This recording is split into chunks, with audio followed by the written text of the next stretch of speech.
Hey, so everyone, I'm here with Floris Gierman, and we're talking about running at MAF and sub-3-hour marathons, sort of a follow-up to our earlier interview. And we were just talking a minute ago. You said it's been 4 years since you began running at MAF, which we should clarify is maximum aerobic function for those that aren't familiar with it.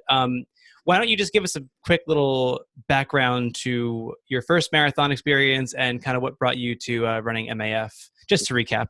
Yeah, exactly. So I basically started running like probably about 10 years ago. And at one point I decided to sign up for my first marathon. And I went in there and I started training with a running group and put some mileage in. However, there wasn't that much thought that would go into it. So I would go out and I would be pretty beat up after some of my runs. And although I would try to train consistent 3-4 days a week, I still felt pretty beat. And I ended up running my first marathon and started out very strong, felt very good. Probably about 7:30-minute miles went out. And then until I hit about mile 18, 19, 20, I fully hit the wall and backwards from there. So I ended up walking for several miles and eventually I ended up in 4 hours 11. And I thought I would, oh yeah, no, I think there's a dog on. Hey buddy, come here. I think he's annoyed that I'm ignoring him. Yeah, he wants to be in the video as well. Yeah, exactly.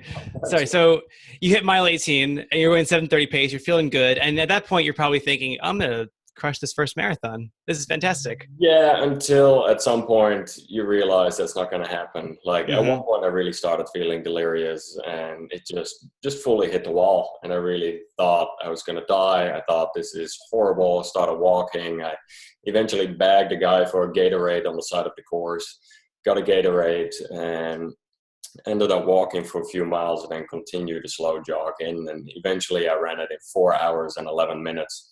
And I really thought afterwards, like, this is terrible. I'm never going to run a marathon. Right. Which is probably most people's experiences, I think, in a certain category. The first time marathon, like, oh, forget that, never again. Afterwards, when you dive into it, there's a lot of people who are experiencing the same thing because you really do have energy. Typically, even if you train well, you typically have energy until about mile 20.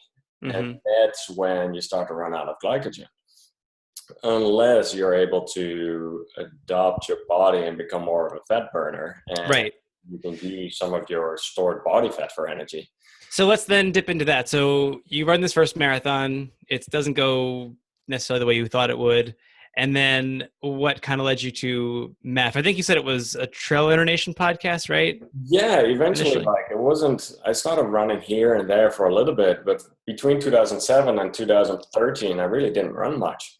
And then beginning of 2013 was when I was going to have my first child. I was like, I need to be in a good shape. Like if I'm going to be a dad, I want to be an example. I don't want to be like a couch potato. Honestly, I'd gained some weight over the years as well. I ended up like being like more in the 180s, like 180 zone.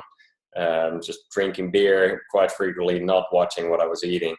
Then eventually I was like, all right, the trigger for me was really like, I'm going to become a dad and I want to be in a good shape. So I ended up signing up I found like a trail running group in LA, the Coyotes. Sure. And I joined them. So I ended up running 3 times a week with them, with Jimmy Dean and with Kate. Yeah. And that was awesome. That really motivated me to consistently get out there with a fun group of runners. And this was on the trails up in LA, Santa Monica Mountains, like all over the place. And then indeed I came across a Trail Runner Nation podcast and got introduced to Phil Maffetone's approach of running, which was really all focused around low heart rate training, eating the right real food and nutrition, and taking a holistic approach to running. And that really resonated with me. It wasn't the whole train hard all the time. It was really listening to your body and becoming in tune with your body. And eventually that led me to be able to run much higher mileage without feeling all the wear and tear on my body. And eventually, like, I was able to improve quite fast from there.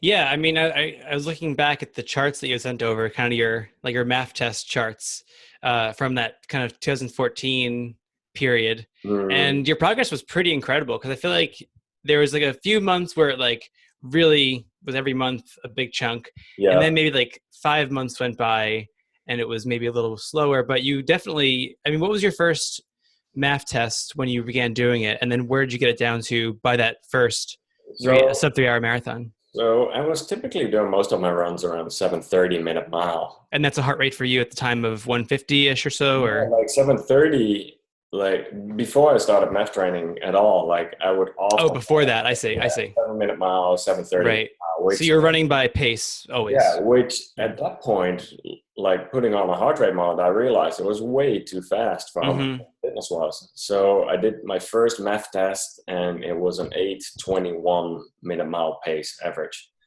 which some people say is still pretty fast. But for me, I was basically running at least a minute to a minute and a half faster in my training than I should have been running at the time. So from there on, I decided to run the majority of my runs at that time 150 heart rate. So that was Mm-hmm. using the 180 formula from methadone.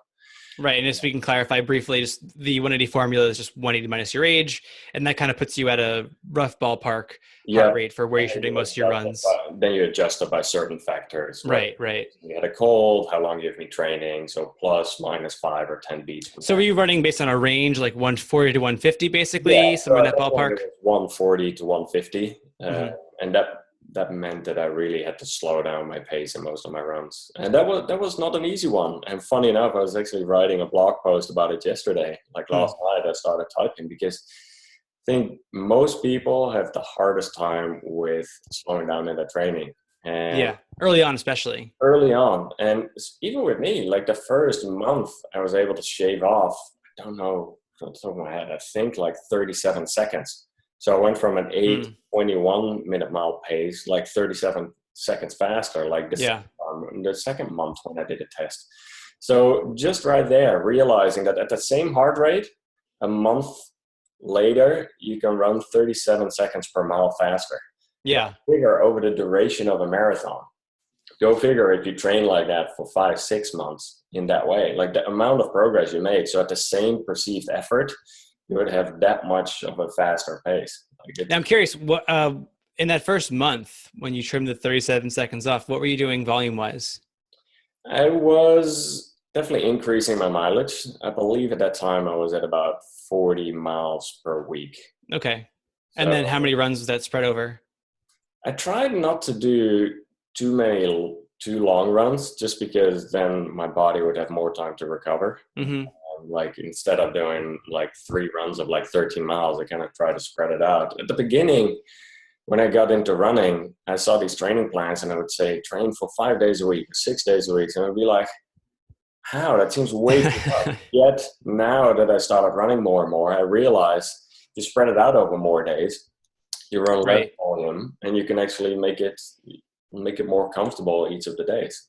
And so you're running 40 miles, give or take, that first month. And over the course of what, maybe like a year, would you say it was that you began training for that kind of sub-3 It was actually, marathon? I started in March, and by October, I ran my first sub-3. Oh, wow. So it was that short of time. So Yeah, 7 months or so. it was five, Um, 6 months. Yeah. yeah. And then so what did you eventually build to in that period of time for volume, like 60 miles a week or what? It started going up from there. From 40, I built it up for sure. But after a while, I started noticing as well, the more volume wouldn't always result of feeling better. I Hmm. think for every athlete, that's kind of an individual case basis, depending on all your other life circumstances as well. Like if you have Right. a demanding job, if you have stress in your personal and your work life, or if you have like a boyfriend, girlfriend, kids, whatever it may be, that all requires time as well. So Mm-hmm. for me, over the years, I've noticed if I, with my current schedule, train 70 to 80 miles a week, that would be my Wow. top peak. That's But great though. but even now, like I'm training for a sub-3 hour marathon next month in August, and I simply don't have the time. So I'm trying to do my best to run 45, 50 miles a week. I just Mm-hmm. have other priorities at that point, and I think that is an important one to look at as well. Like, what are really Yeah. your priorities? But then again, if you're very adamant about making running progress, I do feel higher mileage helps improve your aerobic development, so your fat burning abilities faster. Mm-hmm. But there is a max at some point. At some point, you're not going to have more benefits. At some point, you're going to actually have negative effects as well. Right. And you mentioned, MAF is kind of this holistic approach to things. And you mentioned stress or life commitments as being part of, everyone's life. How do you mitigate? 'Cause I feel like there's some people who have no stress in their life, others who have a lot of stress in their life, but those two categories of people might not necessarily be stressed out according to the stress, right? You might have the guy who's got more stress on paper, but feels great, and can mitigate it pretty well. So have you had to, because you travel a lot for work, it looks like, according to Instagram, it seems like you're always somewhere on the road doing some cool thing. And have you had to learn, with 2 kids and all the rest of it, how to kind of manage stress better? Yeah, I think there's a variety of things that work quite well for me. Like for me, one of the first ones I would say is meditation. Mm-hmm. I try to meditate daily, even if it's only 10, 15 minutes in the morning, or like when I get out of the house, when it's busy in the house, I sit in the car before I drive to work and I meditate for 10, 15 minutes. Do you use an app for that, or is it just a meditation on your own? Set a timer? I use the Calm app. Mm-hmm. Sometimes if I don't use the app, I just sit still and just listen to my breathing. Mm-hmm. So that's definitely one. I try to do journaling in the morning, even if it's 5 minutes. I have the 5-minute journal app on my phone, and just going through all the things you're thankful for, like kind of puts you in a positive state of mind. And even when there's negativities happening during the day, like when you actually look back at the end of the day as well, what are the good things that have happened today? Overall, you go to bed and you actually are in a positive mindset. I think sleep is a very important one as well to relieve stress, and I think it's one of the most underestimated aspects of training. Mm-hmm. Although I would love to say that I sleep every night for 8 hours, that's absolutely not the case. But I do start noticing once I get below 6 hours, I just start to function less the next day. Like my athletic performance in general seems to go down. In the short term, you can perform pretty all right, but in the long term, your aerobic process, like progress and your fat burning abilities are definitely getting impacted by it. Yeah, well, it's interesting too. I mean, one thing that I like about the MAF method so much is that it is really just where your body's at that given day. And so instead of going out and saying, I'm just running a 5-minute mile today, it's like, based on what? Just pulling the number out of the air versus like if you don't sleep well, but maybe you feel like, all right, I can still get a small, maybe 4-mile run in here, but I'll stay a little below MAF. Your body's going to tell you what that pace is going to be based on your heart rate. Absolutely. And very often I look at running time as well versus mileage. Right. 40-mile run, or sorry, 40-minute run rather. Because that's the thing, like if I go out flat over here, I can run 7-minute mile and be completely aerobic. But if I go to Mount Baldy, where it's 1,000-foot climb per mile, I'll be doing 20-minute miles. So it's such a difference right there. Right. I even have started applying that to like biking and stuff. I got a road bike maybe 2 years ago. And even though it's not 1-to-1, if I want to add some volume and stuff, I'll go out for like maybe an hour-and-a-half ride, stay around MAF. And it's been great to kind of just like add some volume without really worrying about like, well, what is an hour-and-a-half bike ride in terms of running miles? No, it was 90 minutes at MAF, doesn't matter. Yeah. Don't worry about it. And so, okay, so it seems like in talking to you right now as well, one thing that strikes me is you seem pretty durable, pretty injury-proof. Do you think that that's something that you had to work at, like as far as mechanics go? Were you injured before when you were training kind of the old way, or you just happened to have just a nice, have you had a pretty easy run? It's funny though, like I've definitely been injured before I started training at MAF. Mm-hmm. The thing is, because I run so much at low heart rate, the amount of like wear and tear on my body just from slowing down has been very beneficial. Like I try to really listen to my body more than stick to a training program. Mm-hmm. I've made this beautiful training program of getting ready for my marathon by training 5 days a week, this day, that. Yet, to be very honest with you, half the time I'm not able to stick with it. Partly that is because of my family is always first, and there might be family emergencies, or there might be other things, or I might run double on one day in order to get certain mileage in. But other days, it might be that I'm just feeling too tired and I decide, all right, maybe today it's better for me to do a rest day, and the next day I will come back fresh, and I will get much more out of that exercise. And that's one thing too, I think that MAF really hones in. Cause I used to train, according to like maybe like a Fitzinger guide in the back of the book, or you get some plan online from wherever.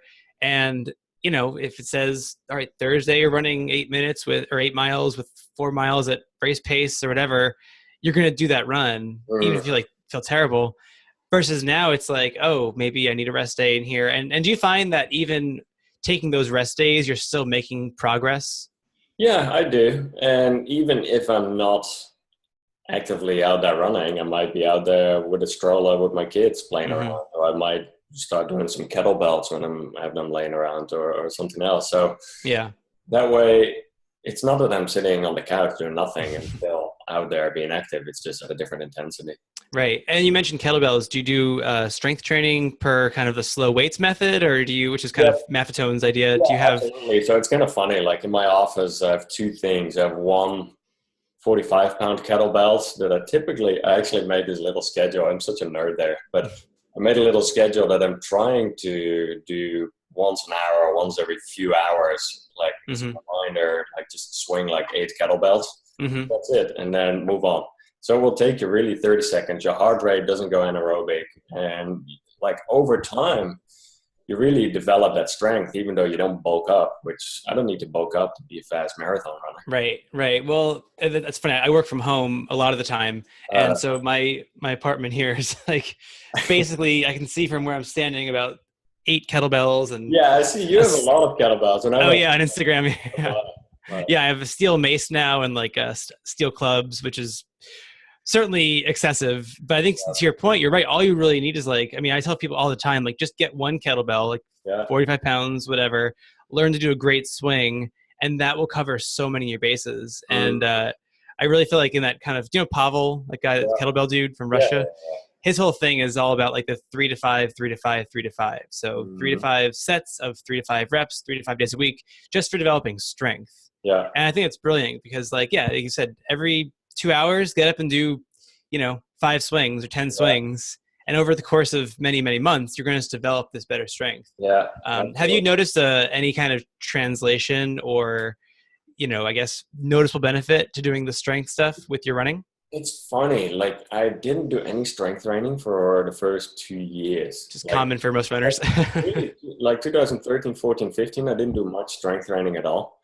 Like I'm 34 now, starting to become like next month I'm turning 35. And as weird as it sounds, like I noticed that my muscles become weaker. And even when I talked to Mark Allen, he mentioned in particular, like as soon as he got into his early 30s, that he was starting to lose like muscle strength. And so, like I think cross training and strength training at that point becomes more and more important. One thing that I added about a year ago was I have a standing desk in my office now. And me too. I'm basically, when I'm not sitting down in meetings, I'm standing up. And at the beginning, the first few weeks, I was definitely like, my back, my legs. But now that I'm so used to it, I can stand for 8 hours straight. I feel totally fine. And I think in particular, when you're running a marathon, a lot of people are not used to standing for 3-4 hours on their legs. That's a great point. So this really throws them off. And I think just making some of these adjustments, when I ran my 100-mile race, was it a race or the self-supported one that you did? It was a race with myself. Right. So you ran from from Long Beach to San Diego, right? Yeah, exactly. Okay. I was running for 17 hours, 45 minutes. And at the end, what was killing me most was my legs and my back. And I do feel like at that point, I wasn't doing much strength training or standing desk at all. Like if I would do it again, I think it would be significant, much of a benefit that I have the standing desk right now. There were other things I would do different as well, but I think that would be one of them. The strength training would come into later. How early in your MAF sort of process was that 100-miler? It was... How long after the first kind of sub-3 hour marathon? It was about a year later. Okay. So I really built it up. Like I'm a strong believer of not doing too many races. So the most like hard A races I've done is 2 a year. And so I did my first like October 2013. Then about 4 months later, I did my first 50-mile run, the Avalon 50. Mm. Then another 6 months later, I did my first 100-mile run. Then another 7 months later, I did like the Boston Marathon. So every 6 months, I pretty much try to race hard. Yeah. And do you take off a rest period after a race, a month or so or something like that? I typically try to, when I have a hard race, I really try to take a week after to really chill out. And then for like a full month, I would not do any hard workouts at all, just because I know your body is very sensitive to injuries at that point. You do have little tears in your muscles that need time to recover. And I think this is where a lot of people get injured. They feel great after 2-3 weeks and they start training hard again. Right. That's when the injuries start to increase. Yeah, it's kind of like like you say, you might feel great, but you kind of want to tell people, trust me, Yep. trust me, your body is not okay right now on a cellular level right now. Your body is recovering. That is the funny thing. I think there's a few of these things that you have to override some of your feelings. I think that's the same in a marathon. If you want to run a marathon successful, I would say you split it up in 3 parts. Like part 1 is mile 1 to 13. Part 2 is 13 to 20. And then 20 is where the race really starts, 20 to 26. But at the beginning, you feel so good. And you know you've just tapered, your legs are fresh. You see everyone running fast. And the majority of the people end up going too fast. And at the end, they don't have enough energy. And it is so hard for most runners at the beginning, including myself. I made the same mistake, to hold back significantly at the beginning, only to know that the race doesn't start until mile 20, that the beginning really is a warm-up dribble. It doesn't, the race, 75% of the effort really is going to go into that last 25. The last 10K, yeah. Last 10K, yeah.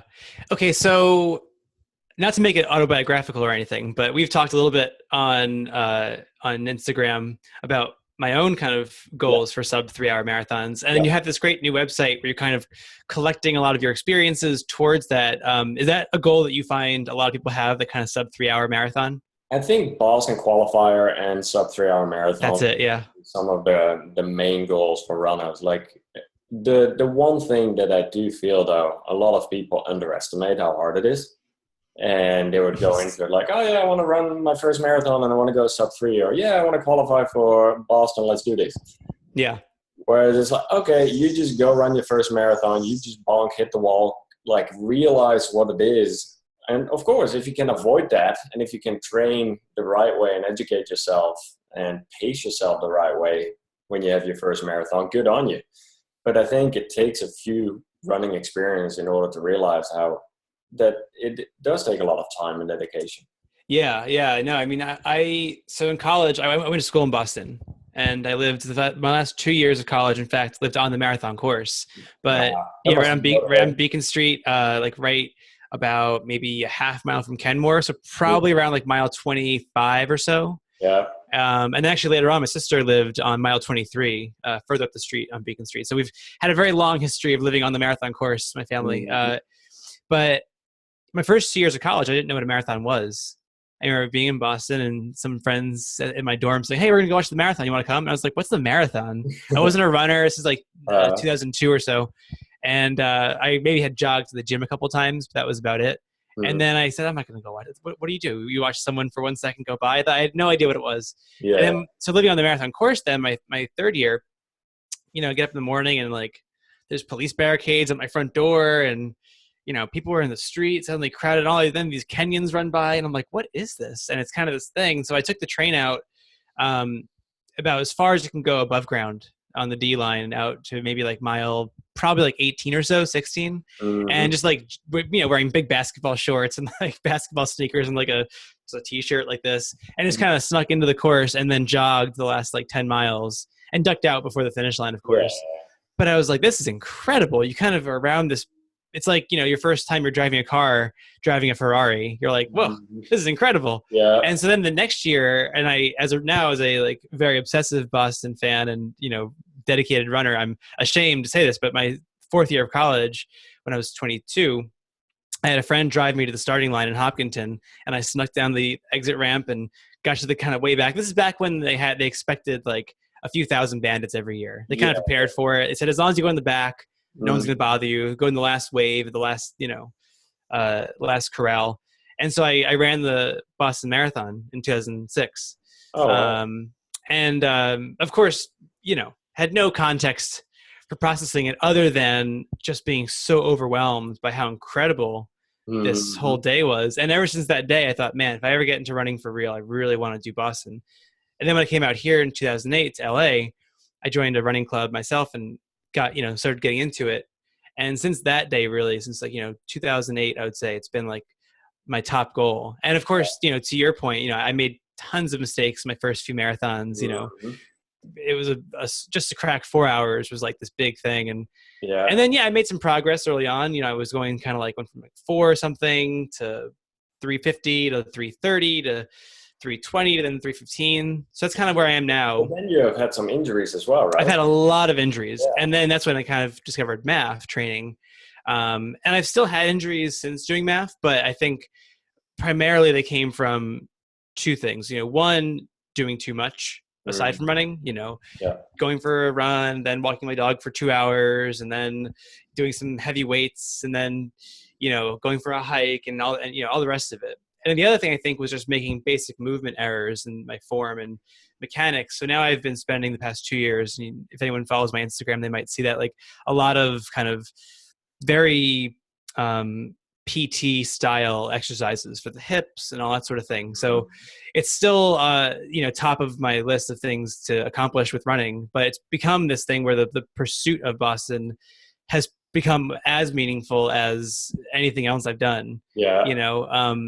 What time do you need to run to? So I'm 33, so I need 3:05, which is really 3:02. So my personal standard, actually, in fact, I will be, I'm not running my next marathon until December of this year. So I wouldn't be in until 19. 19, yeah. So given that, my technical time is 3:10 for a BQ, but I've always said in my head, no, sub 3 hours is my personal BQ. Yeah. 3:10, 3:30, I don't want it. I want sub 3 or I won't run. So as kind of a penalty for having snuck in 2006. So I think I was at Boston a couple of times in the past few years just to cheer friends on. And I'm pretty sure I saw you. Did you run last year or the year before? What was your? I ran 2015. 2015. Have you run it since then? I have not. So you've run Boston the one time? Yeah, I ran it and then the second kid. And right. I guess. Yeah. You can't just say, "Hey, honey, I'm flying to Boston for a run. Good luck with the kids for the weekend." It was a combination of things. I got a busy job. I had the family. Sure. Yeah, and it's not like SoCal is super close to Boston. It's not like you're in New Hampshire or something. So what was your Boston experience? It was incredible. That was a rainy year, right? 2015? It was a super rainy, cold year. Yeah. Which the temperatures I'm super down with. I like running in cold. Yeah, well, talk about running here in SoCal. It's been 90 degrees every day. I know. But then that year, the tricky part is, so Boston, it is a point-to-point, and it was really 15 to 25 mile an hour winds. The beginning was okay for that, but then as you turn, I think around mile 13 or 14, and you turn the corner, it was really straight up 20 mile an hour wind.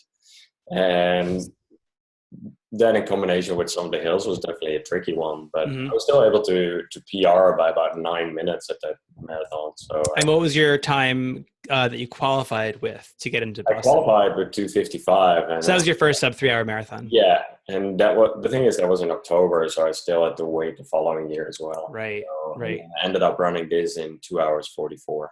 2:44. And is that your current PR? 2:44? Yeah, exactly. And so you mentioned you're running a race in August. That's Santa Rosa, or what are you doing? I'm actually going up to Seattle. Oh. And funny enough, I was looking because initially I was like, oh yeah, I'm signing up for Long Beach, and and then in October. I was like, hold on, and I'm not going to be able to run it in 2018. So then I found a last minute.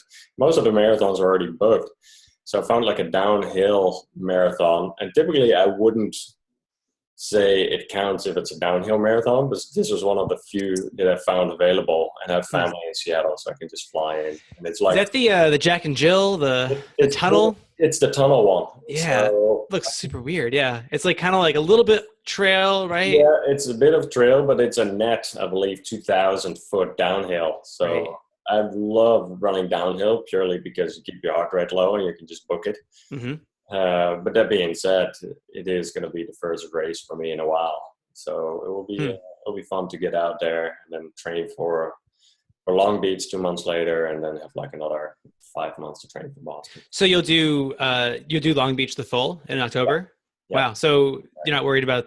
I guess it's not that. That's what about maybe 2 months. It's pretty close turnaround. So it is closer to each other than I normally would do it. But that being said, I'm not going to go bonkers and like I'm just trying to qualify for Boston.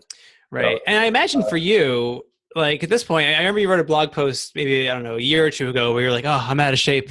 And, your math pace was like 7:30 still.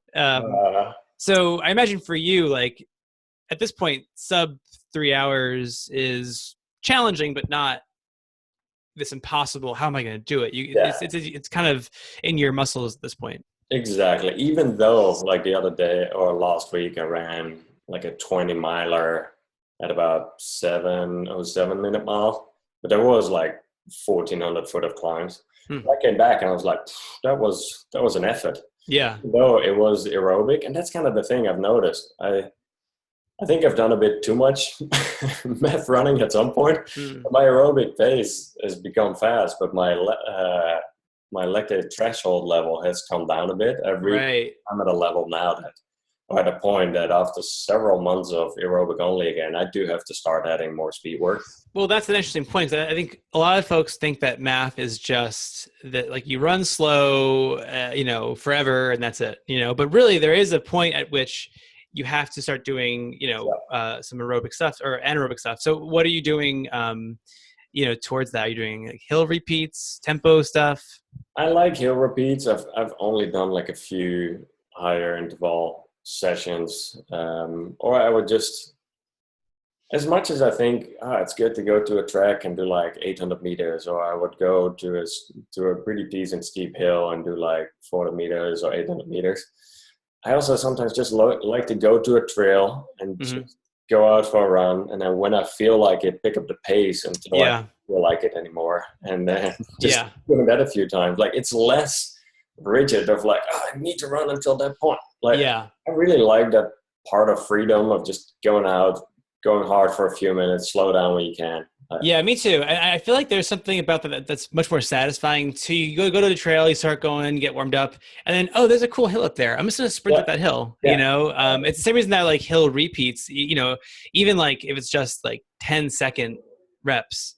8 to 10 reps of like 10 seconds, because you're kind of like whenever you're fully recovered. So maybe 1 minute between the first one, and it might be 3 minutes between the next one, and then you just go as hard as you can, and it's much more fun than like I'm gonna hit this 800-meter split. We're not professional athletes. I've had some friends get so technical in their training and it doesn't sound fun anymore, and people I think get burned out so often because they have lives, they have things they have to do, and then suddenly marathon training becomes this like math problem instead of really like, hey, I'm just gonna go out, my heart rate's telling me to slow down, or even better yet, like I can kind of tell where math is in my body, so I'm like, all right, I'm gonna slow it down a little bit, enjoy the run, chat with a friend, or bring the dog out. And I think that's a much more satisfying way. And that's kind of what MAF's all about, really, at the end of the day, is preserving not just your health towards running, but your health in your life, where it's not this draining thing. Yeah, I think you make an excellent point there of like the importance of fun. And right. What's that? Fun. No, like I'm an advocate of it as well. And I know when I first joined the Coyotes,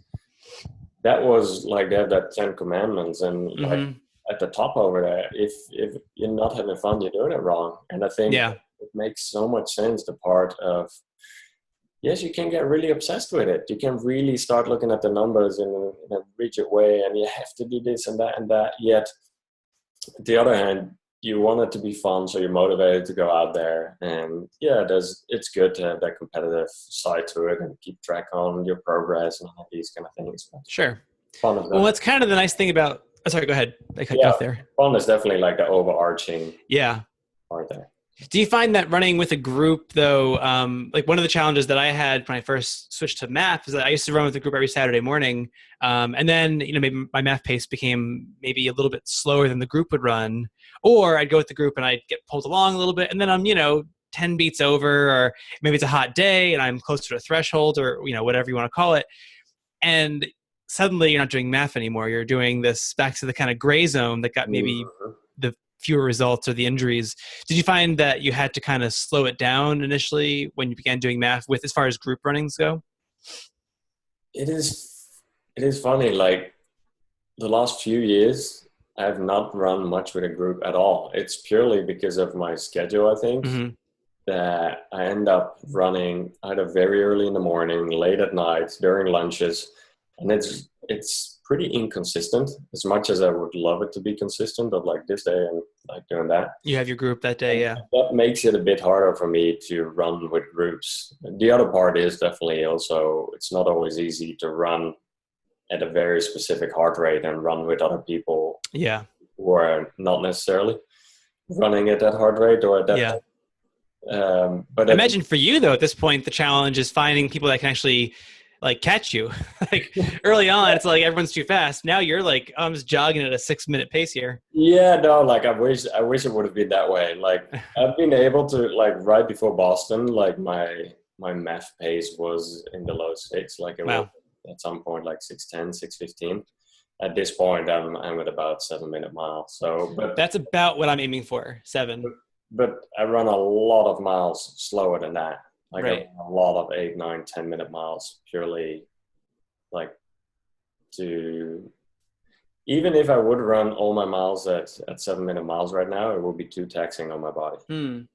That's another interesting point too, which is a kind of counter argument to the thought that, oh, well, MAF is slow running. It's like, well, I mean, it's easy on the, the heart at least, but not really. I mean, if you're running a 7-minute pace, and you're having to slow down because MAF is too hard. Well, MAF isn't slow running then. You've transformed MAF. You're kind of like at that next level of MAF. I'm still trying to like develop my pace down to, 7:30s, some about right now. I mean, I've had this weird little bone injury, so I haven't really run in about 2 months or so. So I'm probably like 8:45 right now, maybe 9. And that does come back pretty fast, I think. But you really are at that point of MAF now where you're having to, I think, tweak a lot of the variables, like adding some more speed or some strength just to be able to keep up with yourself. Yeah, no, exactly. And here's the other thing as well. I do feel at the beginning, when people just start out with MAF training, they make significant progress, right? So let's say you start out and you're at a 12-minute pace. Like after 1 month, you might already be at an 11:30 or an 11-minute pace. So at the beginning, the jumps are going to be like the second month, you might still shave off another 30 seconds. But at the end, you're going to hit a plateau or you might regress for a bit. And then you can evaluate like what's going on. Do I need to add some speed work or is there other factors that are holding me back? But as you progress, at some point, you can't progress for 30 seconds. Right. Yeah, you go from 5 to 4:30 suddenly. Yeah. Okay. So have you, as you're tweaking your training, are you also tweaking your dietary intake, or is that kind of been pretty consistent? I assume probably relatively low carb-ish. Yeah. Nothing processed. Pretty low carb. Higher fat. Yeah, exactly. The funny thing is I've tried to experiment with ketogenic diet twice now. And for me, I haven't been able to dial it in the right way. Like I've done it twice, and I've seen really high energies, and I've seen migraines, headaches, and any of these kind of things. And I think it can work well for many people. For me, I think I need to do some more experimentation with it. I noticed that my resting heart rate was going up by about 10 beats. In the short term, I saw my MAF pace slow down significantly. And I know that even listening to like Zach Bitter and some of the others that are very fat adapted, they have gone through this transition period before they saw that progress. Yeah, that's really interesting. Long enough, so. Yeah, I mean, that always strikes me as like, it's an extra stress kind of, and I wonder, like there's ketosis for a sedentary person, say it's under 50 grams of carbohydrate or under 40 or whatever.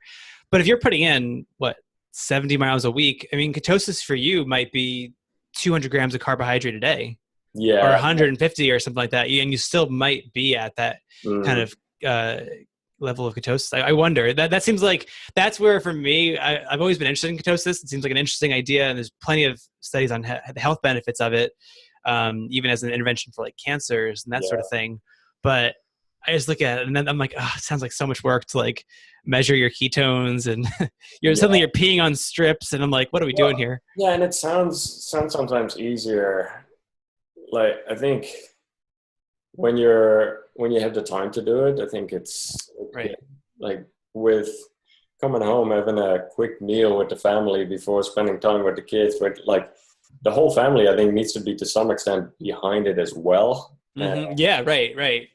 Sorry, kids, Daddy's having bacon for dinner again. Yeah, or like, and I'm sure that there's ways to pull it off. Sure. At this point, that hasn't been the priority focus. Like, I'm trying to eat a lot of real food, so I'm eating a lot of vegetables. I'm eating a lot of, like, not a lot of fruits. I'm eating some fruits here and there because there is a lot of natural sugars in fruits. Yeah.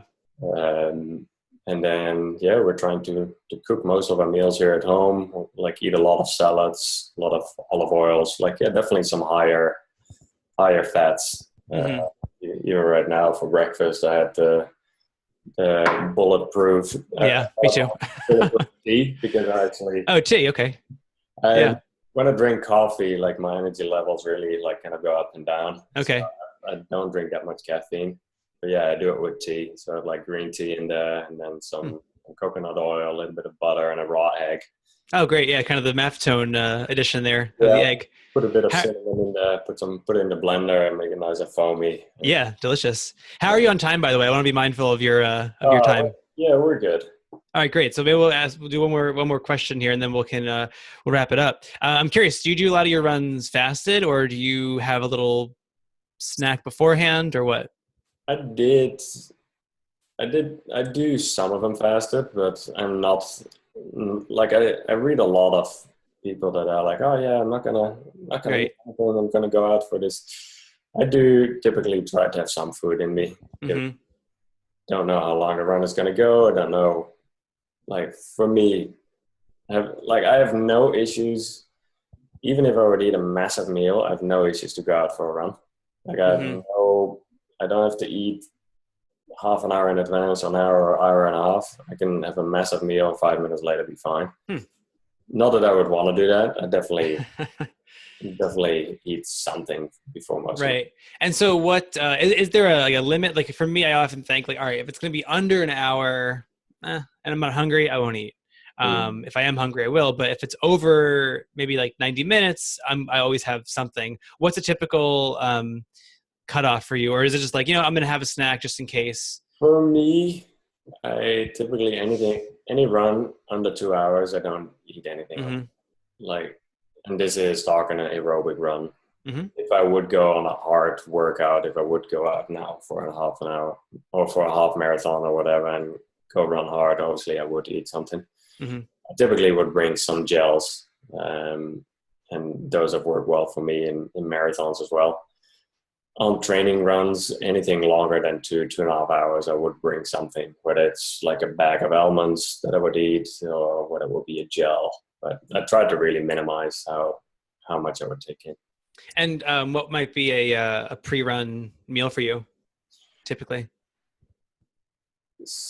I've done, like, lately, even before all my MAF tests, when I take a MAF test, I typically take it early. So I would set my alarm at 4:45. I would actually drink one of these bulletproof teas and then head to the track, and by 5:30, 5:45, I would start, just because the temperatures are still low. Yeah. How are you dealing with the heat right now? It's been so hot out. I feel like it's going for a walk. I'm like, the funny thing is, as much as I try to get my runs in the morning, like, I try to get them in throughout the day as well, purely to get used to some of the heat. I know if I'm going to be racing in August or even in October, it could get really hot. So yeah, definitely Long Beach, certainly. I've seen significant benefits actually from sauna training, sitting in the sauna 3 or 4 times a week. Do you have a sauna at home, or what do you? I had one for about a year, and Like then we moved to a new place. I don't have it. I don't have the outlets over here. I don't. Right. Oh, you had one in your apartment, you mean? Yeah. Like an infrared sauna? Yeah, we set one up in the garage. Oh, that's great. That was killer. Like really Yeah. sitting there, and even sitting in until exhaustion for about 20, 30, 40 minutes, wearing a heart rate monitor, drinking a lot of water. And it's funny, Yeah. you would go from 40 and resting heart rate all the way up to, let's say, about 100 just by sitting on your ass. Yeah. Well, I used to, in my last apartment in West Hollywood, now I live on the west side, but we had a sauna too that no one ever used, like a dry sauna. And so I would finish my runs. I would go, actually, I'd walk my dog, and then I would go into the sauna, turn it on, and then go for a run for like an hour, and then come back, have some water, and go right into the sauna for like a half hour, or 20 minutes. And it was awesome. I really miss it. There's a place across the street actually here in Brentwood that has like the infrared sauna like pods that you go into, but it's like super expensive and shishi, and I'm sort of like, I don't know, but I do miss it. There's this article that is on Tim Ferriss's blog by Rhonda Patrick. Oh yeah, she's really cool. He has gone into far details about the scientific benefit, scientifically proven benefits of sauna training for athletes, and it's quite incredible. It's a really good article. Yeah, she's a smart woman. She, whenever she's been speaking, I just, like at a certain point, my eyes glaze over and just I black out. Yeah. Well, hey, this is I love talking about this stuff, and it's really been great to be able to follow your progress. And so the new website is the extramilist.com. Extramilist. I like that. Yeah. And people can find you on Instagram at Floris Gierman. Yeah, I basically have everything linked from the. Oh, so that's all there. So all of the social handles are on there. We do have a closed Facebook group as well. Oh, cool. That we've recently started. So there's a lot of good conversations happening in there. Oh, that's awesome. I'll find that. That's really cool. And it's Extramilist on Facebook. Yep. And, great. That's cool. We have what else? There's a Strava group as well now. So that's really fun. Really fun to see all the progress and all the conversations happening. So posting your MAF tests and stuff. Yeah, it's not only about marathon training though. I think it's really like I want to focus it more on people who want to run like a marathon PR, sub-3 hour marathon, Boston qualifier. So we're going to go much more into actual race strategies and the training strategies and really everything that it takes along the way. So. Awesome, man. Well, I really love this stuff, and I love that you're out there doing this very public kind of trainings. I feel like a lot of times people are kind of a little more private. They post maybe their good runs or the good races, but you're kind of like saying, here's the whole thing, check it out, and let's go have some fun. Yeah, and I think that way we can all learn from each other. And I think, you have good days and bad, but just by being open about it. Yeah. We'll learn a lot. So. Well, awesome, man. Well, hey, have a great Sunday. Enjoy your family, and we'll talk very soon. Maybe after your race in August or in October, we can get a race recap. That sounds fun. And we'll talk some more about your upcoming races. For sure. Well. Yeah, I have 21 weeks from today. So perfect. Love to talk more. So. All right, Floris. Take care. Okay, thanks.